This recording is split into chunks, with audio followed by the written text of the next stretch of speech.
രാമേശ്വരത്ത് മത്സ്യത്തൊഴിലാളികളുടെ പ്രതിഷേധം. തമിഴ്നാട്ടിലെ നാഗപട്ടണം ജില്ലയിൽ നിന്നുള്ള 12 മത്സ്യത്തൊഴിലാളികളെ ശ്രീലങ്കൻ നാവികസേന പിടികൂടിയതിനെതിരെയാണ് തൊഴിലാളികൾ പ്രതിഷേധിച്ചത്. പ്രതിഷേധത്തെ തുടർന്ന് പാമ്പൻ പാലത്തിൽ ഏറെ നേരം ഗതാഗതവും തടസ്സപ്പെട്ടു. തമിഴ്നാട്ടിലെ നാഗപട്ടണം ജില്ലയിൽ നിന്നുള്ള 12 മത്സ്യത്തൊഴിലാളികളെയാണ് കഴിഞ്ഞ ദിവസം ശ്രീലങ്കൻ നാവികസേന പിടികൂടിയത്.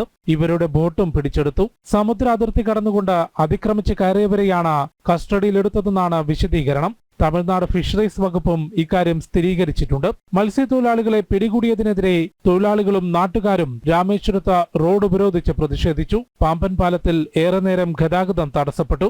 മത്സ്യത്തൊഴിലാളികളെ മോചിപ്പിക്കുന്നതിനായി കേന്ദ്ര സംസ്ഥാന സർക്കാരുകൾ അടിയന്തരമായി ഇടപെടണമെന്നാണ് പ്രതിഷേധക്കാരുടെ ആവശ്യം. ഇതിനു മുൻപും സമുദ്രാതിർത്തിയിൽ നിന്ന് മത്സ്യത്തൊഴിലാളികളെയും ബോട്ടുകളും ലങ്കൻ നാവികസേന പിടികൂടിയിട്ടുണ്ട്. മുൻപ് പിടികൂടിയവരുടെയും മോചനം ഉറപ്പാക്കണമെന്നും പ്രശ്നത്തിന് ശാശ്വത പരിഹാരം കാണണമെന്നും പ്രതിഷേധക്കാർ ആവശ്യപ്പെട്ടു.